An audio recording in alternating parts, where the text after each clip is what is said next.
The Forgotten Station. The Last Signal. Dr. Elena Martinez pressed her palm against the cold metal wall of Kepler Station's command center, feeling the vibrations of dying machinery beneath her fingertips. 5 years. 5 long years since the last evacuation ship had departed, leaving her and the remaining survivors to face the darkness alone. The emergency lights flickered overhead, casting eerie shadows across banks of dead monitors that once connected this remote mining station to the galaxy beyond. "Elena," came a weak voice from behind her. She turned to see Crix, the elderly Villani engineer whose blue-scaled hide had grown pale from malnutrition. His 4 arms trembled as he worked at a maintenance panel, his triple-jointed fingers moving with practiced precision despite his weakening condition. "The atmospheric processors are failing again. We have maybe 6 hours before the air becomes toxic." Elena nodded grimly. At 35, she had spent the prime years of her career studying xenobiology on this frontier outpost, documenting the unique mineral formations that attracted both human miners and alien prospectors. Now she used that same scientific mind to calculate survival odds that grew slimmer each day. "Can you reroute power from the unused sectors?" "Already did that 3 months ago," Crix replied, his voice carrying the musical undertones typical of his species. "We're running on fumes now." The evacuation. 5 years ago, Kepler Station had been a thriving hub of interspecies cooperation. 300 humans worked alongside Villani engineers, quarry traders, and even a few peaceful Nexeri researchers. Then the Zephyrians came. The insectoid race swept through this sector like a plague, their black ships appearing without warning, their warriors showing no mercy to any species they encountered. Elena remembered the panic as evacuation orders came through. The lucky ones made it to the first ships. She had been in the deep mines with her research team when the attacks began, studying unique crystalline formations that might hold the key to new energy sources. By the time they reached the surface, most evacuation vessels had already departed. Priority personnel only, the evacuation coordinator had announced over failing comm systems. Scientists and non-essential staff report to emergency shelters. But the shelters were never meant for long-term habitation, and the promised rescue ships never came. One by one, the other species had found ways to escape or had simply given up hope. The quarry used their natural ability to enter extended hibernation. The Nexeri had strange mental abilities that helped them fade away peacefully when their time came. Only Elena and Crix remained, along with 24 others scattered throughout the station's vast network of tunnels and chambers. The present darkness. Now, those 24 had become just 2. Elena often wondered why she kept fighting when logic told her it was hopeless. Perhaps it was the human stubborn streak that her grandmother had always teased her about. Perhaps it was professional pride in her work that remained unfinished. Or perhaps it was the simple refusal to let the universe forget that they had been here, that their lives had meant something. Crix coughed, a harsh sound that echoed in the empty command center. "The Zephyrian patrol ships have been increasing their sweeps," he said, pointing to a crude tracking system they had jury-rigged from mining sensors. 3 times this week they've passed close enough to detect us if we made any noise." Elena studied the display, her mind racing through possibilities. The Zephyrians were methodical in their conquest, but they rarely bothered with dead stations. Something must have changed. Maybe they're looking for something specific, or maybe... She paused, not daring to voice the hope that flickered in her chest. "Maybe what?" Crix asked, though his large, dark eyes suggested he already knew what she was thinking. "Maybe someone's coming to look for us." A sound from heaven. As if summoned by her words, a low rumble echoed through the station's superstructure. Both survivors froze, listening intently. It wasn't the familiar groan of failing machinery or the whistle of atmospheric leaks they had grown accustomed to over the years. This was different. Rhythmic. Purposeful. Engine signatures. Elena's heart pounded as she rushed to the sensor array, her hands flying over controls she hadn't touched in months. The screen flickered to life, showing multiple contacts approaching from the outer system. Her breath caught in her throat as she read the energy signatures. Human vessels, she whispered, then louder. Crix, they're human ships. The old Villani engineer moved to her side with surprising speed, his technical expertise immediately analyzing the data. 3 ships, medium displacement, military configuration. They're running silent except for... He paused, manipulating the controls with 2 hands, while the other 2 worked at a secondary console. Elena, they're broadcasting on old mining frequencies. Emergency rescue protocols. Elena's hand shook as she activated the communication array, praying that 5 years of jury-rigged repairs would hold together for just a few more minutes. Static filled the air, then cleared into the sweetest sound she had ever heard. Kepler Station. This is Commander Sarah Chen of the UES Determination. If anyone is receiving this transmission, please respond immediately.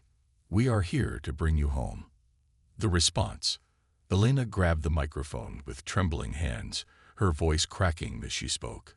Commander Chen, this is Dr. Elena Martinez, Xenobiology Department. 2 survivors on station. We thought everyone had forgotten about us. The response came immediately, filled with emotion that even military discipline couldn't completely hide. Dr. Martinez, we have been looking for you for 3 years. Nobody forgot. Nobody gave up.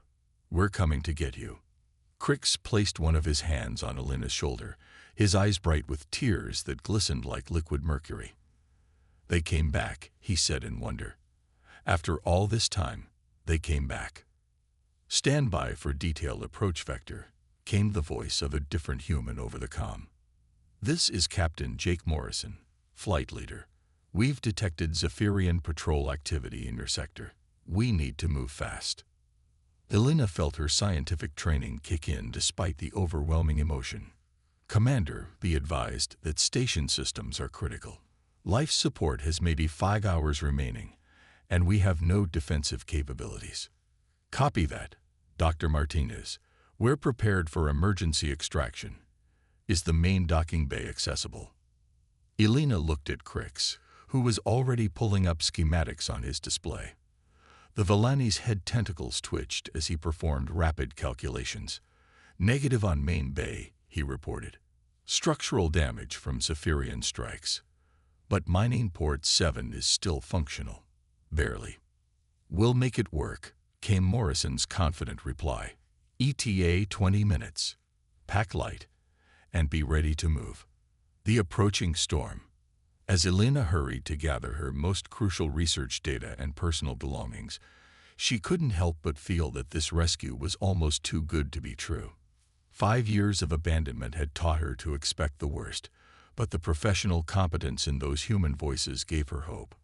Crix moved through his own preparations with the efficiency of someone who had kept essential items ready for years, just in case. Elena, he said as they worked, there's something you should know about those Zephyrian patrols. She looked up from her data cores. What about them? They're not just random sweeps anymore. Over the past month, they'd been conducting systematic searches. Grid patterns, deep scans, everything. It's like they're looking for something specific. Elena felt a chill that had nothing to do with the station's failing environmental systems. You think they detected the rescue ships? Maybe. Or maybe they detected the signals those ships must have been broadcasting to find us. Crix's expression was grim. Either way, your people are flying into a trap.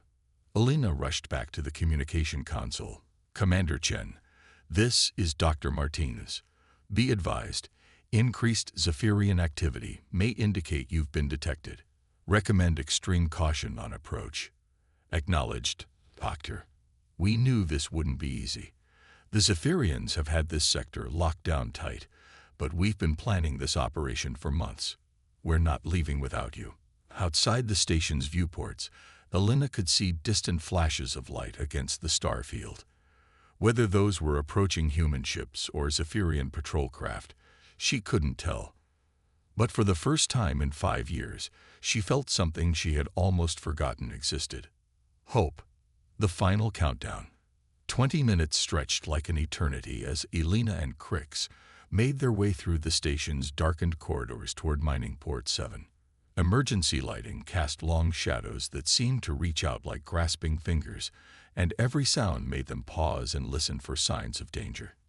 "You know," Elena said as they walked, "I never properly thanked you for staying with me all these years. You could have found a way off this station if you had tried." Crix's laugh was like musical chimes in the darkness. "And leave the galaxy's most stubborn xenobiologist to face the universe alone. Besides, someone had to keep the equipment running." They reached the mining port to find it exactly as Crix had promised, barely functional. The docking clamps were corroded, the airlock seals were questionable, and the entire structure groaned ominously with each movement of the station. But it would have to do. Through the port's small viewport, Elena caught her first glimpse of the rescue ships as they approached. 3 sleek vessels painted in the blue and white of the United Earth Space Command, moving with the precision of experienced military pilots.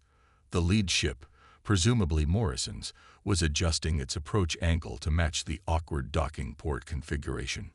Then she saw them, the Zephyrian ships rising from behind the station's bulk like dark predators, their organic-looking hulls bristling with weapons. 6 of them, moving in perfect formation toward the human rescue vessels. "Commander Chen," Elena called into her portable comm unit. "Zephyrian contacts, bearing 27 Mark 8. 6 ships, attack formation." "We see them, Dr. Martinez. Hang tight. We're coming in hot." The battle begins. Space erupted into a deadly dance of light and energy as the human ships engaged the Zephyrian patrol. Elena watched in fascination and terror as plasma bolts and missile trails painted brilliant streaks across the darkness. The human ships were outnumbered but not outmatched, their superior technology and tactics allowing them to hold their own against the alien attackers. Captain Morrison's ship took a glancing hit that sent sparks flying from its starboard engine, but the pilot maintained his approach vector with iron determination. "Mining Port 7, this is Morrison, coming in for emergency docking. This might be a little rough." Elena and Crix braced themselves as the ship slammed into the docking clamps with enough force to shake the entire section of the station. Alarms blared as atmospheric seals engaged, and Elena held her breath as the airlock cycled through its sequence. The inner door slid open with a hiss of equalizing pressure, and Elena found herself looking at the first new faces she had seen in 5 years. Commander Sarah Chen was a compact woman with gray-streaked hair and eyes that held both compassion and steel determination. Behind her stood 2 Marines in combat armor, their weapons ready but not threatening. "Dr. Martinez, Mr. Crix," Chen said with a smile that lit up her entire face. "It's time to go home." As they stepped aboard the rescue ship, Elena looked back one last time at Kepler Station, the place that had been both prison and sanctuary for so long.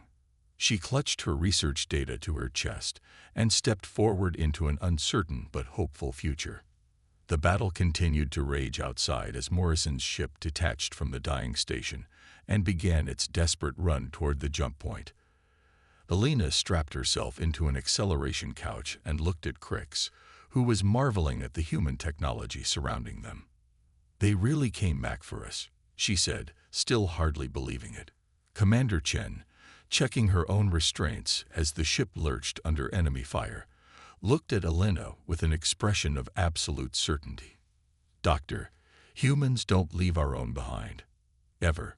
No matter how long it takes, no matter what stands in our way, we come back for our people."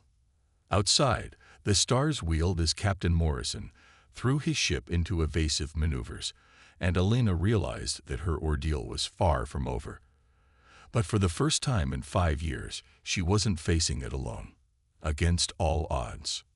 Running the gauntlet, Captain Jake Morrison's knuckles were white as he gripped the controls of the UES Determination, his ship bucking and weaving through a deadly maze of plasma fire.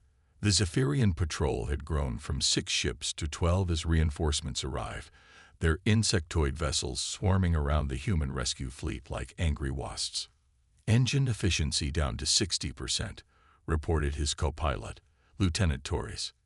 That last hit damaged the secondary plasma conduits.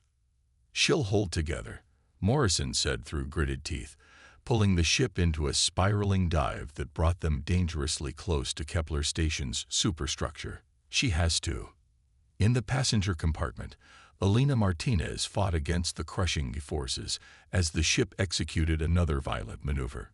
Beside her, Crix had gone pale green, his forearms clutching the acceleration couch with desperate strength. Commander Chen spoke rapidly into her headset, coordinating with the other two rescue ships. "Vector Alpha, this is Leader. What's your status?" The reply came back crackling with static and the sound of stressed metal. "Leader, Alpha Actual. We've got hull breaches on deck 3 and 4. Still combat capable, but we're bleeding atmosphere." Elena's heart sank as she realized the scope of what these humans had risked for her and Crix. 3 ships, dozens of lives, all put in danger to rescue 2 forgotten survivors. The weight of that responsibility pressed down on her like a physical force. "Commander," she called over the noise of battle, "can I help? I know these systems. I might be able to." Chen shook her head firmly. "Right now, Doctor, the best thing you can do is stay strapped in and let us do our job." Her expression softened slightly. "But I appreciate the offer. We're going to get you home." The desperate gambit. Morrison's voice came through the ship's comm system, tense but controlled. "All passengers, prepare for emergency acceleration. We're making our run for the jump point." Elena looked through the nearest viewport and saw the tactical situation with scientific clarity. The Zephyrian ships had formed a loose barrier between the human rescue fleet and a hyperspace jump point that would take them to safety. The alien vessels were larger and more heavily armed than the human ships, their biomechanical designs giving them an organic predatory appearance. "There are too many of them," Crix said quietly, his musical voice strained with fear. "That will not let us pass." Commander Chen overheard and turned to face the Villani engineer. "Mr. Crix, in 3 years of searching for you and Dr. Martinez, we've learned a lot about Zephyrian tactics. They're predictable. They rely on overwhelming force and intimidation, but they're not particularly creative." As if to demonstrate her point, the Zephyrian formation began to tighten, exactly as Chen had predicted. The alien ships moved in perfect synchronization, their weapons charging for a coordinated attack that would eliminate the human rescue fleet in a single devastating volley. "All ships, execute Pattern Omega," Chen commanded. Elena watched in amazement as the 3 human vessels suddenly broke formation, each ship diving in a different direction. Morrison's ship headed directly toward the largest Zephyrian vessel, while the other 2 rescue ships flanked wide to either side. The alien coordination faltered as they tried to track 3 separate targets, their perfect formation beginning to scatter. "Now," Chen shouted. "The unexpected ally." Morrison's ship screamed past, the Zephyrian command vessel, its weapons blazing. But instead of trying to destroy the larger ship, the human pilot was targeting something else: the communication arrays and sensor clusters that allowed the Zephyrians to coordinate their attack. Sparks flew from the alien ship's hull as precision strikes disabled its ability to command the other vessels. Suddenly, the Zephyrian formation became 12 individual ships instead of one coordinated force. "Brilliant," Elena whispered, her scientific mind appreciating the tactical elegance of the maneuver. But the Zephyrians were adapting quickly, their individual ships beginning to converge on the human rescue fleet from multiple directions. Morrison's ship shuddered under a direct hit, and Elena could see atmosphere venting from a hull breach somewhere behind them. "Hull integrity at 40%, Torres reported. "We can't take many more hits like that." That's when Crix surprised everyone by unbuckling himself from his acceleration couch and moving toward the front of the ship, despite the violent maneuvers. "Mr. Crix, get back to your seat," Chen ordered. "Commander, I have an idea," the Villani engineer said, his voice carrying a note of excitement. "The mining station, those systems I've been maintaining for 5 years. They're still partially functional. Alina's eyes widened as she understood what Crix was suggesting. The mining lasers and the particle accelerator array. We could use them as weapons. The station's been abandoned for 5 years, Chen said skeptically. How could we possibly? Because I never let them die completely, Crix interrupted. Minimal power, standby mode. If we can get close enough to transmit an activation signal, we can turn Kepler Station into the biggest gun in this system. The longest shot. Morrison's voice came over the comm. Commander, we're heading back toward the station. I hope you've got a plan, because we're not going to survive another pass through their formation. Alina could see the tactical display showing their position relative to the station and the Zephyrian ships. It would require precise timing and a great deal of luck, but it was their only chance. Captain Morrison, can you get us to within 5 kilometers of the station's main power core? Crix asked. 5 kilometers? That's inside their defensive perimeter. We'd be sitting ducks. Not if it works, Alina said, her mind racing through the calculations. Crix, the particle accelerator was designed to break down mineral ore. If we can modify its targeting system, we turn it into a plasma cannon capable of punching through Zephyrian hulls like they're made of paper, Crix finished. Chen looked between the two scientists, then keyed her comm to the other rescue ships. Vector Alpha, Vector Bravo, this is Leader. We're going to attempt to reactivate Kepler Station's mining systems, provide covering fire, and be ready to move when we give the signal. The ship lurched as Morrison brought them around in a tight arc, heading directly toward the station. Alina could see the Zephyrian ships converging on their position, weapons charging for what would surely be the final attack. There, Crix said, pointing to a service port on the station's hull. If we can dock there, I can access the main control systems directly. That's assuming the docking port is still functional, and the station has enough power to run the mining systems, Alina pointed out. It's our only shot, Morrison said grimly as he guided the ship toward the tiny docking port. Around them, the other 2 rescue ships were engaging the Zephyrian vessels, their weapons blazing in a desperate attempt to buy time. The moment of truth. The docking procedure that should have taken 10 minutes was completed in 2, with Morrison slamming the ship into the port with enough force to buckle the outer hull. But the seals held, and Crix was through the airlock before the all-clear signal had even sounded. Alina followed him into the station's familiar corridors, now lit only by emergency lighting that cast everything in hellish red shadows. They ran through passages she had walked countless times during her years of isolation, but now every second counted. The main control room is this way, Crix called over his shoulder, his 4 arms working to clear debris from their path. If the power core is still online, we can activate the mining array. They reached the control room to find it exactly as they had left it hours earlier, though it now seemed like a lifetime ago. Crix's hands flew over the control panels, coaxing life from systems that had been dormant for years. Power at 15%, he reported. It's not much, but it might be enough. Alina took position at the targeting console, her fingers remembering the familiar controls. Outside, she could see the Zephyrian ships closing in for the kill, their weapons charging for a final coordinated strike. Targeting system online, she announced. Crix, I need more power to the particle accelerator. We're routing everything we have, he replied, his voice tight with concentration. Alina, you're going to get 1 shot at this. Maybe 2 if we're lucky.